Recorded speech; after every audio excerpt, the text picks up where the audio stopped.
Olá a todos. Hoje conversamos com a professora doutora Valéria Lopes Ribeiro no âmbito do projeto Discussões sobre a Covid-19. Esse projeto é coordenado pelo Núcleo de Estudos Estratégicos sobre Democracia, Desenvolvimento e Sustentabilidade da Universidade Federal do ABC Paulista. A Valéria, ela é doutora em Economia Política Internacional pela UFRJ e professora dos bacharelados em Ciências Humanas e Sociais e Relações Internacionais da UFABC. Além disso, a Valéria também é professora do Programa de Estudos Pós-Graduados em Economia Política Mundial. Valéria, é um prazer te receber aqui. Eu vou organizar essa nossa conversa por meio de algumas perguntas. Antes, eu me apresento. Meu nome é Gabriel Rossini, eu sou professor do bacharelado de Ciências Econômicas da UFABC e coordenador NIDS. Valéria, a nossa primeira pergunta é a seguinte: como a pandemia do novo coronavírus acentua as contradições da dinâmica econômica atual? É um prazer estar aqui falando com vocês. Bom, eu acho que a pandemia atual, né, que a gente está vivendo, pode acentuar a crise econômica no seguinte sentido, né? Acho que a economia mundial não vinha de uma situação muito favorável, né? De certa forma, como um todo, desde a crise de 2008, com exceção de alguns países, né, a economia mundial não vinha apresentando grandes patamares de crescimento. Mesmo a economia da China, né, vinha crescendo num ritmo menor.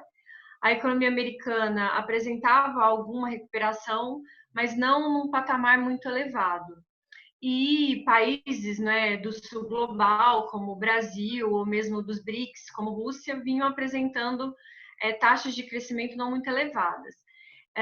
Então, eu acho que, para além disso, né, uma situação um pouco caracterizada por alguns como de estagnação secular, né, nós vimos de uma característica da economia internacional, eu acho que muito marcada por uma dificuldade, né, de retomar os patamares de investimento, de crescimento econômico e geração de emprego. Até porque uma espécie de intensificação, né, da forma de acumulação financeira, né, do excessivo aumento dos ativos financeiros, né, em detrimento dos investimentos na economia real. Isso era uma marca, né, e ainda é uma marca da economia internacional, e, de certa forma, isso também comprometia a capacidade dos estados nacionais em fazer políticas públicas, né, fazer investimento e tudo mais. Ao contrário, né, grande parte dos estados intensificava essa política de austeridade, né, de corte de gastos. Então, digamos que sobrava muito pouco espaço para políticas fiscais mais expansivas, né? Ainda que a política monetária estivesse aí, né, mais solta, mesmo assim não se observava uma retomada muito importante. Então, eu acho que pelo fato, né, da economia internacional já vir desse cenário não muito promissor, agora, né, o choque de demanda e o choque de oferta que acompanha e caracteriza a crise atual pode, de fato, reduzir ainda mais as taxas de crescimento.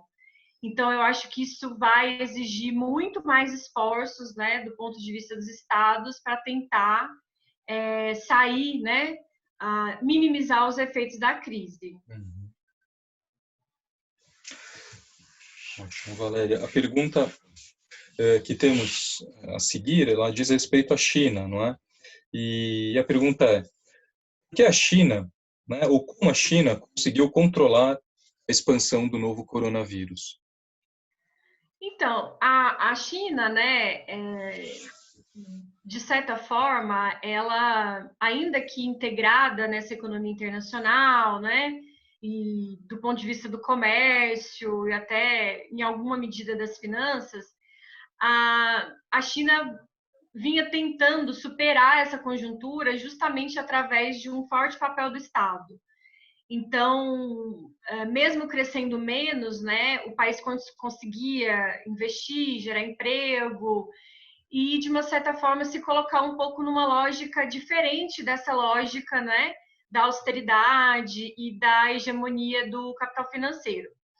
Então, no certo sentido, embora a China tenha sido o palco, né, onde o vírus ele aparece, e apesar também da maneira como o governo vai tentar, num primeiro momento, né, esconder e minimizar, né, o problema, logo em seguida o governo chinês já percebe, né, a gravidade da situação e recorre à organização, informa a Organização Mundial de Saúde sobre a epidemia.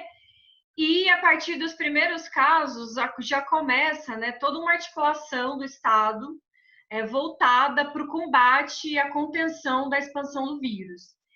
Então, digamos que o Estado chinês ele estava preparado no sentido de que ele possuía, né, e possui instrumentos, digamos, para o enfrentamento de uma crise como essa. Primeiro, por exemplo, do ponto de vista da gestão, né? Você tem, obviamente, uma centralidade do Estado muito forte, né? Uma capacidade, então, de controlar, por exemplo, o fechamento de fronteiras, né? O controle do fluxo de pessoas.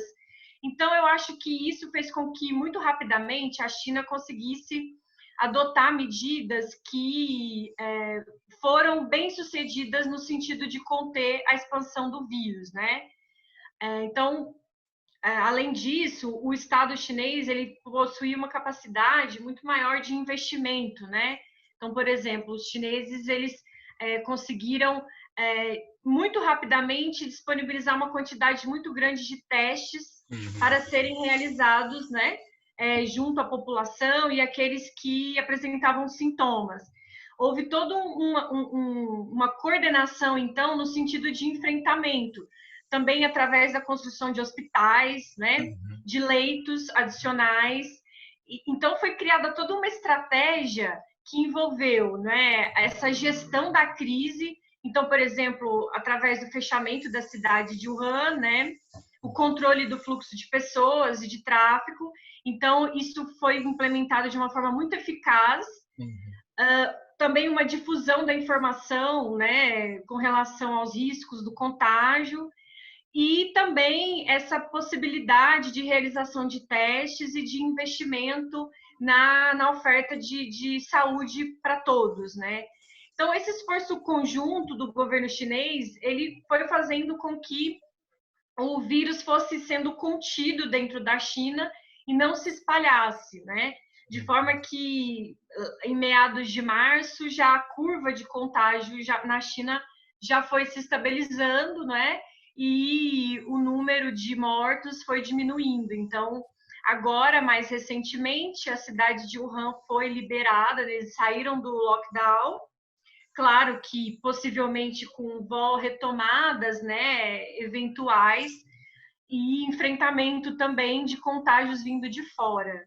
Mas digamos que, resumidamente, né, a China, ela, dada toda essa estrutura de regulação estatal, de capacidade financeira, ela respondeu de uma forma muito eficaz, né, mais eficaz do que países ocidentais, inclusive agora até mesmo os Estados Unidos, né, que estão enfrentando um problema muito grave de aumento de contágio. Valéria, fala um pouco para a gente das contradições desse processo de enfrentamento chinês do novo coronavírus. Então, a questão dessa capacidade da China, né, de ter enfrentado essa crise, é fundamental a gente ressaltar que esse enfrentamento, ele também se explica por uma trajetória, né, uma trajetória de crescimento econômico, de geração de emprego, inclusão, que foi a marca da China nesse período de reforma e de abertura nos últimos anos. e a capacidade do Estado, né, de controlar a sua economia e de responder aos imperativos da sociedade. Bom, então, apesar da consideração sobre essa capacidade do Estado, né, chinesa, é preciso que a gente observe que existem grandes contradições nesse processo, né? A primeira é, obviamente, o fato de que foi na China que apareceu, né, o vírus. E aí eu acho que é importante destacar o seguinte: para além das acusações, né, com relação à culpa e à suposta criação do vírus por parte da China, para além das acusações do governo Trump com relação ao ser um vírus chinês, isso tudo tem muito a ver com uma guerra de informação, né, que está muito presente hoje no mundo também, entre Estados Unidos e China. O fato é que a China passou por um processo de modernização e urbanização muito profundo, né? E, de uma certa forma, a China vem incorporando uma série de práticas ocidentais, por exemplo, com relação então você tem, né, uma produção de alimentos em larga escala, produção de animais em larga escala, um tipo de indústria de alimentos que é muito parecida com a ocidental. E, obviamente, também um processo de degradação ambiental, né, de desmatamento, de poluição. Toda essa intervenção, digamos, da China, né, da economia chinesa no meio ambiente, assim como no Ocidente, tem efeitos muito graves, na minha visão, do ponto de vista da destruição de ecossistemas, né, de destruição e de intervenção na natureza. Certamente, em algum sentido, tem uma correlação com essa possibilidade de surgimento desses novos vírus, né? Então, o que eu estou querendo dizer aqui é o seguinte: o surgimento de novos vírus, vários autores têm falado sobre isso, tem uma ligação com essa degradação ambiental, principalmente com a indústria de alimentos, o cultivo, né, a produção de animais, e a China não está fora disso, né? Os mercados molhados, que é onde surgiu, né, o convívio de animais que são vendidos vivos, é também um grande problema, mas digamos que o problema é muito maior, ou seja, o problema também é a maneira como as sociedades atuais, né, elas produzem animais em larga escala, em situações muito precárias, e a China está dentro disso. Então, essa é uma grande contradição. A outra contradição, eu acho que a gente tem que pensar é que, no esforço, então, de conter o vírus, conter a expansão da epidemia, o Estado chinês vem usando de uma série de estratégias, né? Por exemplo, controle de dados, uso de Big Data, de inteligência artificial. Isso para quê? Para controlar fluxo de populações, para controlar, né, mesmo informações das pessoas. E isso é muito questionável, né? É muito perigoso do ponto de vista da capacidade de um Estado, né, de intervir na privacidade, enfim, dos cidadãos. Então, essa é uma questão também que ainda é muito recente, mas que vai ser importante explorar, né? Como a China vem utilizando novas tecnologias para controlar, né, a população. E, quer dizer, nesse momento atual, isso foi importante para conter a pandemia, mas, obviamente, que isso tem aí um impacto, né, do ponto de vista aí da liberdade dos cidadãos. Então, acho que esse é um ponto interessante, assim, né, para ponderar. Ótimo, Valéria. Eu agradeço muito. Obrigada. Foi ótimo. Então, conversamos com a professora Valéria Ribeiro, especialista em China e professora da UFABC.